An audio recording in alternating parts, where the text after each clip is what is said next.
NFTs. My goodness gracious, the flood has begun. And we've got so many of the bees community that's part of that flood and are riding the wave right now. Today, you're in for a tremendous treat because we have an individual on with us who is very innovative in the NFT community using some technology that most of you probably have not seen. And I think you're going to find it fascinating. The other fascinating part about today is that we have changed entirely our host and co-host. So I'll be in the background and I'll let you enjoy your new host and co-host for this episode of the Swarm Unplugged.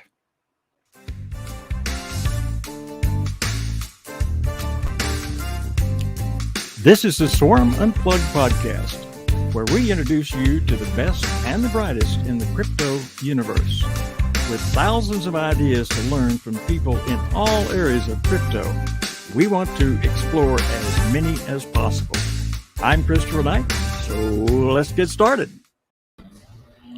Welcome. You know, today is a great day for me because I finally get to not be controlled and not be like a puppet with strings being pulled, because it seems to be my life on this show. I'm always just getting pulled around and tugged at, and it's really been frustrating. And I'm so happy to be sitting in this seat. It's amazing, actually, because I kind of got control and I feel powerful and I get what it's like to be on the other side of the fence. So this is kind of unique. And what it's really going to be great today is I get to share this power with our normal technical director, Mr. Rick. And he's going to be joining me today so that we can chat with our expert in his field of NFTs, as well as our own expert, which I consider Rick. So, Rick, will you come in and join me here to help get going on this? And so, Rick, the Rickster Trickster, the NFT master creator. Well, we've got a nice avatar of Rick. Hopefully, he's going to. Hey, wait a minute. What's with the avatar? Who's technical director today? Come on, guys, get my face on screen. Enough of this nonsense. This is what happens. This is what happens when we give somebody the back. You know, we're not going to look as good as we can because you're not back there. Well, so you know what? I'm taking control. I'm going to do it right now. Hey, guys. Rick, thank goodness. I'm so glad you're here, you know. Well, I do want to apologize, Tony, and my technical director skills and talents normally would have a much more attractive background. But I have the pleasure of being in North Carolina visiting my lovely daughter, son-in-law, and granddaughter. And I generally come down every year at this time for my granddaughter's birthday. She just turned 14. And my typical stay has been 5 days. I'm going on 2 weeks, and I have no plans of going home. Wow. They can't kick you out even if they tried, because it looks like you've locked the door and you locked yourself in. Good job. This morning, I basically, told everybody that my last day is today. I'm leaving 5 a.m. And my son-in-law says, you're going to disappoint your granddaughter. I said, what? I thought you were sick of me already. So I just texted her and I said, listen, by popular demand, I've extended my stay. So there you go. Rick, I got to ask you something. You and I are the little tiny minnows, in a great big ocean. And I want to talk to you about our pay and our rights. I think now we got control. I think we need to start a movement of, the abusive, this situation of how we're not getting paid what we should be. I think we should start a union. Maybe we should start an NFT union off or something. So you and I should head that. That would be an absolute great idea. And in order to get paid in royalties, you'd have to have an NFT. So that means you need to be in that supportive state. you've got see, this is so creative already. We've already started something, and without that guy, I don't want to talk to him because I don't want to give him any credit because we can already see his technical abilities have already failed us. But I think we should talk more on this. Maybe we should have a show just talking about this. I think we should do it. All right. I feel something. This is going to be a good thing. So it'll be like the NFT Teamsters. How's that? Hey, The you got some. You got. There it is. There it is. There it is. But you know what, Tony? That's a great statement, great thought. But let's talk about that next time. Well, let me ask you this: have you got any COVID out in your area? No. Well, in fact, it's very relaxed. I'm glad. And good. So it's not prevalent. Our guest that we've got coming on, he got it unbeknownst to him. All of a sudden, he got hit, and he got the rug pulled from under him, and he got COVID. Can you believe that, poor guy? Yeah. So he's joining us, and he's actually on the offset of it. So I know he's a little bit under the weather, but he's still going to grace us with his presence. So very fortunate to have him. So what do you think? Should we bring him in and see if we can learn about some of this great stuff that he's doing? Let's all welcome Rug and introduce him, and let's hear his story, what he's got, and skills, and where he's moving in this industry. Welcome, Rug. Hey. So sorry to hear you got COVID. I'm glad you're almost over it, and it's a good job you got no sense of smell and taste, especially the smell part, because our new current technical director, he stinks right now. He's very slow on the buttons, as Rick already pointed out. But yeah, you are very fortunate. You're even more fortunate than you realize, because he's actually not on to interrupt us, because every time I talk, I get cut off. And Rick's very gracious to always try and control as much as he can. But hey, this is about you today and what you're doing. So I would love for you to share with us what's different about what you do in the crypto space and cryptocurrency and your NFTs. So I want you to share with the audience just how your NFTs and the way you do them or whatever is kind of different to what we're used to. Can you share that with us? Well, geez, I guess with that, we kind of got to define what you're used to, and what I would assume would be just like pictures. Like you're used to going and buying a picture, or like a video or something like that, or a GIF maybe, right? Well, let's talk about how you would actually, let's say that I know nothing about NFTs and I know nothing about anything. How would you perceive yours different to if I was just to open up something about NFTs? Or, and more so, if what the traditional NFT is compared to what you do? How's that? How about brief explanation? Rug, before you answer that, Tony said, let's assume that I know nothing about NFTs. Let's clarify and say Tony knows nothing about NFTs. Let's see if you more particularly can teach him from what the basics are, which is, as you mentioned, just an image that has no value beyond that, to the next level, and then to where your level is on NFTs. Got it. Well, NFTs, pretty simply, are digital assets that you can verify ownership to. That's about the easiest way that you can look at it. Pictures, you can do just about any kind of digital asset, PDFs even. As long as you can tie it back and cryptographically verify that that person owns it, be considered an NFT. And there's a couple different standards of ways to build NFTs if you want to get really into the nerd. There's just a few different ways to build them. There's a few different ways to construct them. And there's also a few different blockchains that offer them with different features. So you have Ethereum, you have Tezos, Solana, and they all have different features and benefits and pros and cons. There's a lot of nuance. There's a lot of stuff to really get into to kind of get you on ground zero with NFTs. So the first step is really kind of identifying what interests you. Is it the art? Is it the provenance? Is it the ownership? Is it the money? Like what part of NFTs excite you all? Well, I think each of us have different levels of excitement. Certainly, there is a tremendous excitement in the money generated from either minting and then going through, secondary sales or, sniping, based upon knowledge of rarity, and then finding a golden NFT that is underpriced, and then appreciating the rewards and selling it, at a 4x, 5x or more. And then others have the interest in the utility of what is it that I can do or benefit in purchasing this NFT. So it's a mixed bag. So it's up to you where you want to start. Yeah, I think you touched on something pretty cool there. And I think one of the things that people really wouldn't get out on the outside looking in, like what makes these things valuable compared to the others. And you touched on it briefly there, and that's the traits and the different characteristics that you'll see in the image or the media, let's say.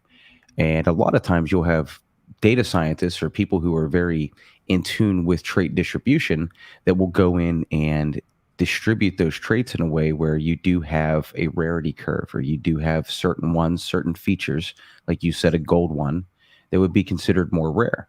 And then in those instances, I mean, the market is really just a bunch of people deciding that something has value at that instance in time. So right now, people are buying back and forth based on these trait rarities, based on the distribution of traits within an image. Say your background, or if you look at mine, the 3D glasses, the cigarette, the messy hair, those all have different macros that determine how rare it is. And each one of those will have a floor, and that's the lowest price that you can get something with that trait. For example, 3D glasses, rug punks or punks do carry a premium over some of the other floor features because it's a little more sparsely distributed trait.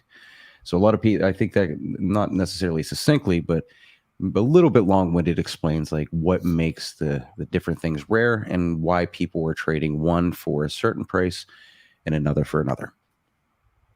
Okay. What about your take on the usability of it, the asset backed, or the trait that allows you to participate in something or another? I think there's a couple different trains of thought there. I think your NFT could be static, where that's the utility. It's meant to elicit a response because of the art.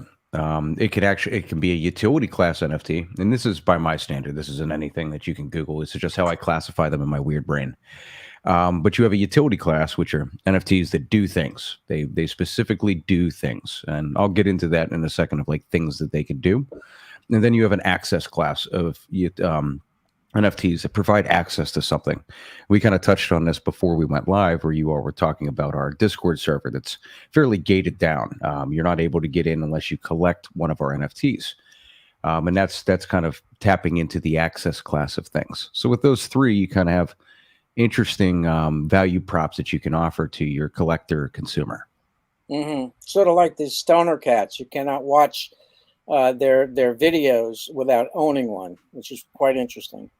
The funny thing that you say that is like one of the first things that I would tap into to explain to you guys about these dynamic NFTs is our Blaze Cats, which was coincidentally a response to Stoner Cats. Stoner Cats came out, and if you're into the NFT scene, if you're into the crypto scene by and large, they kind of resist the idea of these celebrity cash grabs and these celebrities coming in and just kind of milking the space. And I don't want to say that like Stoner Cats was largely perceived as that, because there was some extent of open arms that they were welcomed in with, but they had goofed something on their smart contract right prior to release, and they had a delay by 24 hours. And there was a tweet that went out that said, wouldn't it be funny if somebody front ran them to their project before they did? And just on a Twitter thread, we assembled a team of 5 people: smart contract developer, artist, project manager, data scientist, etc. Got together within 16 hours. Mint released a project that went on to sell out called Blaze Cats, which is initially just a parody and just a middle finger to kind of celebrity cash grabs.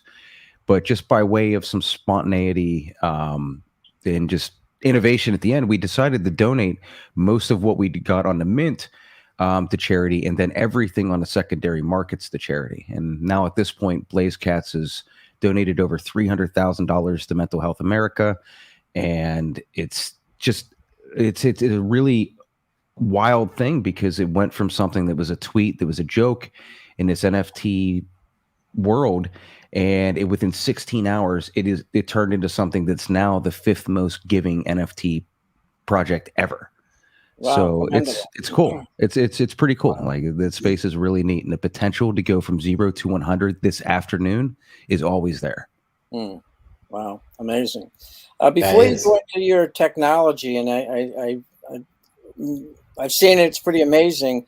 If you can tell us a little bit about, who you are and what brought you into the NFT field and what got you started, and also how did you get the name Rug? I mean, that's going to probably tie all in together. Yeah. So they call me Rug. It wasn't initially supposed to be my name. It's just the name of a project that we did. I'll get into that in a second. But my name is Tom. Most people would just know me as Rug, so that's kind of what I go by now. And we are a collective of people that initially started off just kind of doing reactionary pieces to current market conditions. Like Blaze Cats was a great example. Blaze Cats wasn't initially a rug project. I just kind of came onto that one. But our rug project was the first example we really put out of our dynamic NFTs. And we're really kind of showing people that what you see isn't necessarily what you get. And the rugs, we sold people digital rugs. I mean, I'll load them up, and let me get a tab open real quick so I can walk you through the history. Get this going, and this will give you a good example of our tech too. So let me know when you see me. Sharing screen. Here we go. You got me? I got you. We did. Okay, so when people first got these, this is what they saw. They saw just a reveal image, and it said like you're buying a 3D rug. The site, I probably shouldn't even load it up right now. There's a lot of profanity on the site, but it kind of very, very strong opinions on the avatar culture and the fact that we were just being inundated with project after project after project that people were just buying in based off of empty promises of games and just dumb stuff that I don't think anyone was truly interested in. So we ended up selling them what are these rugs. And hold on, let me go to here. And people were buying the rugs. So as what I was talking about traits earlier, we had all kind of traits in here. So we have a white floor, a chrome rug, a blue wall, or whatever this is, purple wall, so on and so forth. And people were trading on these rugs, like a lot. So it was funny. And then we noticed sales started to lull. And we noticed that people became disinterested. And we decided that what we wanted to do was use a function that you can within NFTs to go ahead and update the image of the NFT. Typically, you would do that when you're doing your reveal. So that's what you would be going from, like this one to showing people this. But we decided to take that up one notch and literally pull the rug on people and update their NFTs so there is no rug in a picture. It's a just kind of a very I don't even know how to classify it. It's just a performance art. It's digital performance art. People liked it. And we put it up on the site. And we said, hey, you're probably still going to trade these. You're probably still going to like this. And they did. And they were buying and selling them. And it was fun. Like, people actually, I don't think we had one specific unsatisfied customer. But other than that, everybody was pretty happy about it. One day I was on Twitter and somebody, and this is also where I became Rug. Like, I didn't necessarily mean to personify it, but I had made my Discord name Rug .wtf to reference the project, and people had just started calling me Rug. It stuck, and it's not the worst thing I've ever been called, believe me. So someone on Twitter said, hey, you're never going to succeed with this project because you're not an avatar. And I was like, okay, I can level with that. Like, I can level with the fact that everybody wants avatars at this time. So we did the most Rug thing that we could and found the most popular avatar, and we made Rug punks. So these are the crypto punks, as I'm sure you've heard of if you know NFTs. And we've literally taken the entire collection. An artist by the name of Verified, very talented 3D artist, check him out, went through and wrote a 3D script with our tech company that essentially rendered out 10,000 of these CryptoPunks, but as rugs. And overnight, we went, it was like we 100x'd the total sales volume of rugs. We really became something that is like of meme cultural significance right now. Very niche meme cultural significance, but we really pride our little corner of the internet that we've created. And then from there, it's just, as I've showed you right here, and I've kind of done this in a way that's very underhanded, this feature where I'm toggling back to anybody that doesn't know is not a feature on this website. Like this is a feature of our NFTs. And that's this, to bring everything full circle to your questioning, is really what makes us different, is the fact that this isn't a static image. You own all of these states, and all of this history and all this story is compacted into this thing.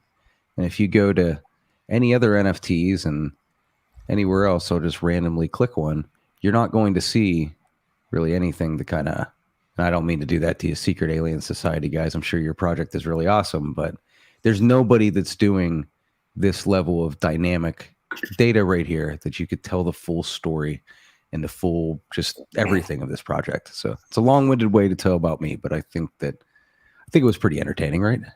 Oh, absolutely. And to what level did you take this as far as the next project using that same technology? Well, we are always running projects concurrently. So I wouldn't say the next project, because this is still a project that we're actively developing for. We still have new states that are coming out for this. But we have the Blaze Cats, which I told you about. Do you see the Blaze Cats tab right now? No. Or do I? Let me stop sharing. I'll swap you.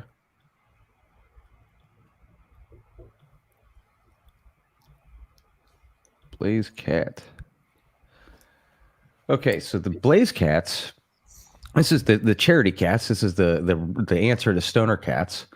So they have a couple different cool things with Rug Tech, and that's my tech company. We have a bunch of really talented developers and artists and project managers and stuff like that just make cool meme tech, we call it. With this one, we have an artist. His name's Nick, and he goes by Anti-Crash, and he went through and he made Halloween costumes for every one of the Blaze Cats. And essentially how he did it is he did 25 costumes that had masks, bodies, and bottoms, and we did every combination of those and distributed them to Blaze Cats. So they're all unique. So now at Halloween time, they can go ahead and switch back and forth between their costumes. Let me go ahead and hit a refresh on that. I think the screen sharing's messing up. And we also have this thing called the Customizer. So the Customizer is really super cool, and it stemmed from a project that one of our specialists that works for a specialist M, his name's Chris or Mai. He's a very, very talented developer, and he made this, like I gave him a really simple set of instructions. I said, hey, I want people to be able to add custom overlays onto their NFTs straight through our Discord. And within less than a week, he had a whole thing together that just like, it was so easy. You would just type custom cat 123 and it would do stuff like this. Well, we have other developers, Specialist T, Toko. I told him, I was like, hey, I want to incorporate this into the Blaze Cats, what we call this little interactive interface, quantum metadata. And within less than a week, he had this, so we can actually go in and start doing custom stuff like that on there. So it's really, really cool. That one's a little bit. We don't want to watch that one.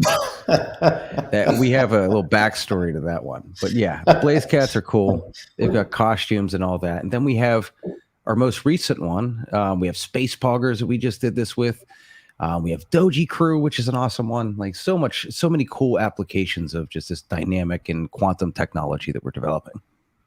So do your rug punks, do they have the ability to be able to use that same technology where you can switch it around? Does the same stuff? Yeah. The state changing, going from the floors to the rugs to the GIF to the rug punks. That would be our use case of quantum metadata there. Okay. And that switching where you're either customizing or you're changing or something like that, that's our I wouldn't say proprietary, but that's what we, we would call that our quantum metadata. And that's any NFTs that the end user can go ahead and manipulate and change how they would like to. Very cool. Yeah. You have a whole tech team that you've developed that you recently developed, I guess, and your tech team, you actually allow them to be hired out. Is that correct? Is that a whole separate type of spin on your area of business in the field here, or not? Yeah. It's funny because we initially started as a marketing arm because we were developing marketing technology. And through some advice, we shifted to just technology, and we run rug.tech, as you can just see on the screen. Awesome timing.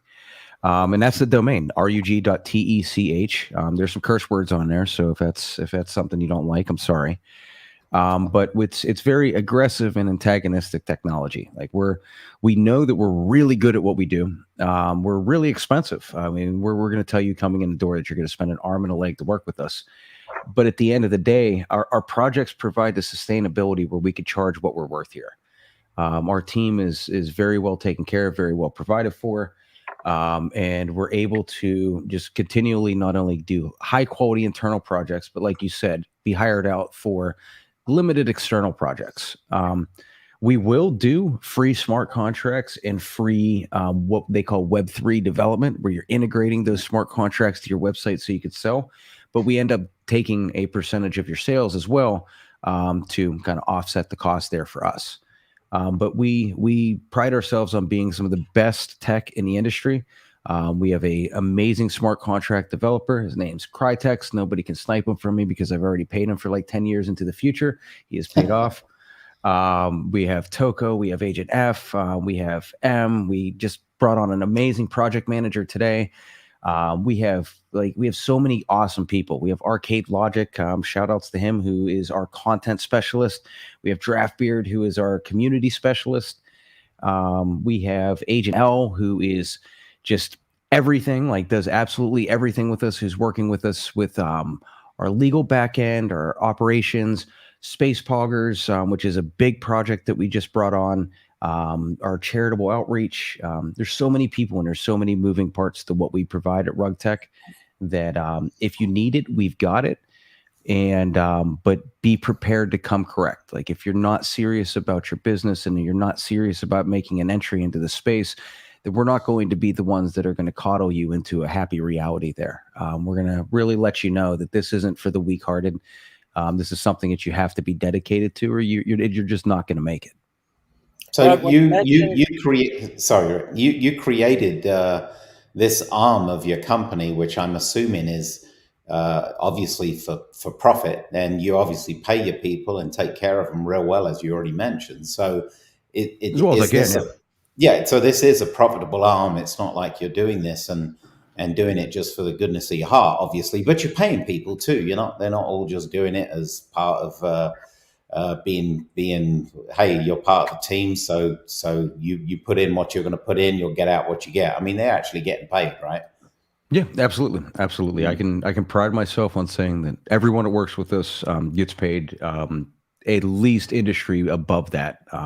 Most of the people we've worked with for the duration that we've been around, which has been about, I think, 4.5, 5 months officially, we've pretty much paid year or 2 year salaries too. Wow. Just in being able to just consistently deliver just really good product.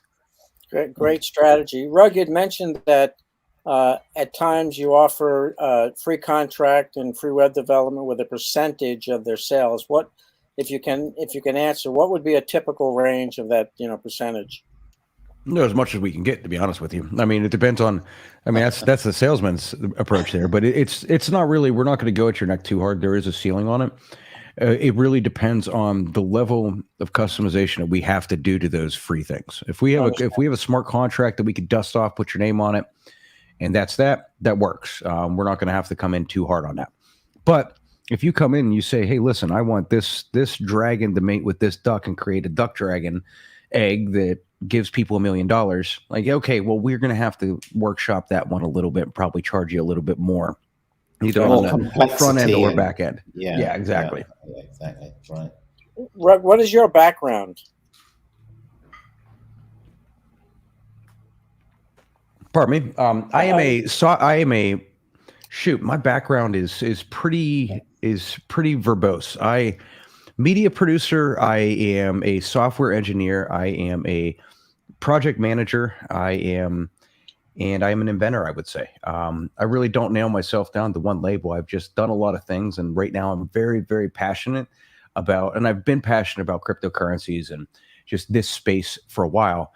But I am very passionate about this NFT space because it just plays into where I was at right prior, which was working as a growth engineer, working as a software developer within the marketing space. And I was doing things like generating like a multivariate ad mat where I'm making like 10,000 variations of an image so people can do split tests on it. And I was like, okay, I'm already kind of doing these things, and decided to leave that job in the beginning of the year. It's kind of the typical NFT story. I quit my job and jumped into the space, and it was exactly that. Right towards the end of the market, I quit my job and had a big oh shit moment where it was like, okay, well, I did that, and the market kind of went south for a little bit. But in that, I kind of went back to crypto, and we had the big crashes and stuff like that. And I remember that's where you build. And I just put my nose down, assembled my team, and just started building. And we're here now. And we're going to keep building and building and building. And it's cool. It's about all I can say is it's cool. Wow. I got another question for you, if I might. Where do you see the future of NFTs going the next year or two? I see NFTs. I see the convergence of NFTs and augmented reality. A very significant juncture in this story that hasn't happened yet. I think that people are kind of getting close to it.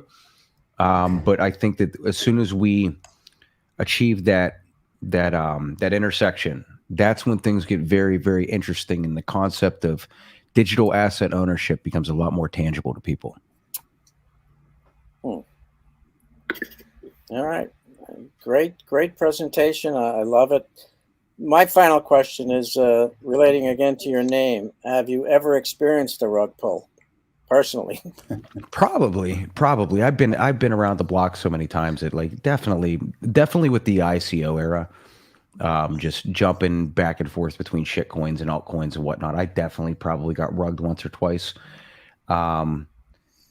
Nothing particular. I'm very self-focused right now. So I don't really expose myself to too much risk because I'm not jumping into too many risky projects that could rug pull me right now. There's been a bunch. I mean, it happens, and it's funny because I think I get a little SEO point there. And get some sparse traffic every time someone gets rugged. So it works out. It works out, but no, not myself. I've been, knock on wood, I haven't been rugged too bad. Yeah. Unfortunately, I can't say the same. My sister and I got involved with the evolved apes, and that was a massive, ridiculous rug pull. Oh no! Tell me about it. What happened? Well, we should have been smarter because there was some writing on the wall. You know, when you have a launch and it goes off successfully, and then you're in Discord and you cannot find a mod or the owner. And then his website goes down, and he jumps in and says, "We're doing an update." And then the designer claims that he wasn't paid, and this guy's gone. I mean, $3+ million out the door, never to be heard of again. Fuck. But the fortunate thing is, I didn't mean to say. You didn't hit the bleeper. The fortunate thing that the NFT owners have reformed, and they are under a new name, the Apes Fight Back, and they're looking to do something to regain the losses that they all had. So I'm watching that closely. And that's a cool thing that happens though. Like you see, it was a Fame Lady Squad. It was meant to be a big women art kind of NFT, and it turned out it was a bunch of Russian guys. But they ended up turning their smart contract over to a team of women, and they've resurrected the brand. This is something like very commendable now. So it's pretty cool. Mm-hmm.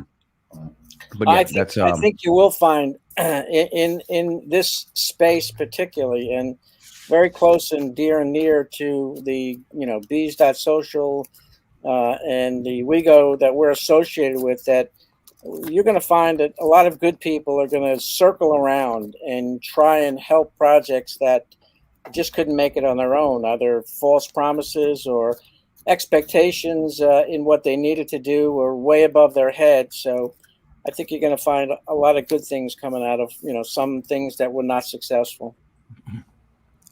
Oh boy, he's back. Yeah, I can't stay away. I'm sorry. Rug, I got to ask you this. The NFTs certainly are abounding, and so many people are buying this and that, and as Rick said, many of them are losing their shirts over it. How do you see the NFT market? You've already talked about it somewhat, but right now, don't you see that there are other uses for NFTs besides just images? Well, I think that there's a lot to it, and I think that we covered that a bit, but that really goes into the access, the utility, or just the static image, like you're saying. And I think it is the point in time where we are in a little bit of an NFT bear market, and it's time to innovate. It's time to demand more than just a flat image. It's either by more access or by more utility, by more features, what have you. So yeah, we're not, I don't want to put us as the archetype of that, but things like us, what we're doing is the bare minimum. Like you should demand innovation, because a lot of these projects and a lot of these NFTs, like it's a small group of people generating millions of dollars, which is fun. It's great, but invest back. Like make sure that you're investing back and you're propelling the technology forward that got you here. Because if you're just coming in, getting your money and leaving, you're not really doing justice and paying the respects for, like I said, what got you here. Well, if I am a person who wants to buy NFTs and, of course, flip them, make some profit, whatever the case might be, but I only have $400 or $500 to get involved in it. But yet, when I do that, I have these huge fees in order to make the transition. Where is a place for the smaller investor here? There's plenty of opportunities for smaller investors. I think coming in as an investor is probably not a good idea. If you're coming in as a smaller investor, I would come in with the mindset of being a collector, and you're going to be a lot better off. NFTs are largely illiquid, even some of the top ones. It's going to be hard to really get the money that you need out of it. It's not a coin, it's not a stock or anything like that. You're not guaranteed to get your dollar out of it. And that's where I think there's tremendous opportunity for the smaller folks, because they're going to want to come in with less risk. They're going to want to spend on the smaller networks, be it Tezos or Solana or things like that, where at the end of the day will be cheaper for them. There's more inherent risk, so there's more inherent upside too. So I would I'd say there's all kind of opportunities for the smaller investors in it, but just don't frame yourself as an investor. Frame yourself as a collector. You'll start thinking in that mindset and really kind of seeing it through, because it's not, it is an investment, and I guess the act of investing makes one an investor, but it's a better mindset to look at it to be a collector. Okay, as a holder, of course, that's what you're saying, but I have many people that say, well, I'm going to go start making money flipping NFTs. Well, I don't know. Is that, as you're just saying, that it's more a hold strategy than it is a flip strategy? So it's hard to say, because there's a tremendous value in holding. Like if you look at some of the big holds, like if you held a Bored Ape from mint till now, you're good to go. Like that's a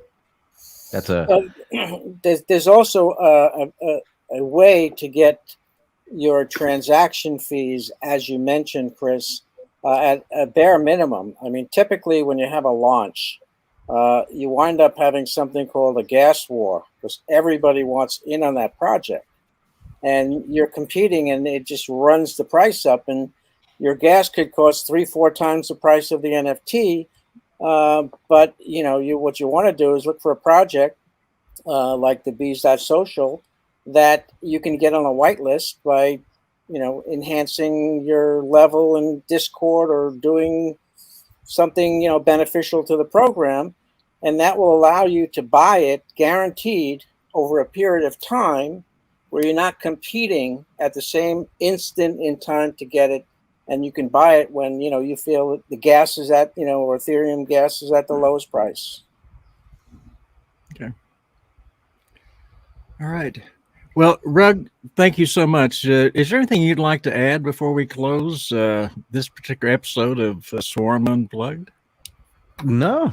I think this was a very entertaining. This is a fun cast to be on. I end up being on a lot of these by some way of whatever.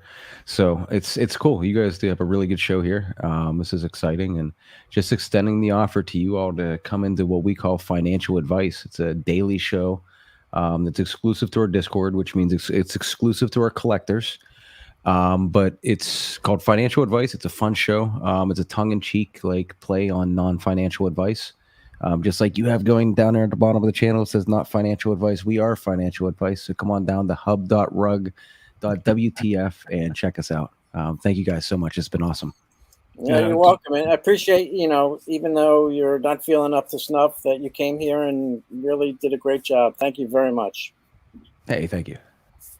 Yeah, absolutely. I certainly think Rug, Tony, Rick, wonderful. Thank you so much.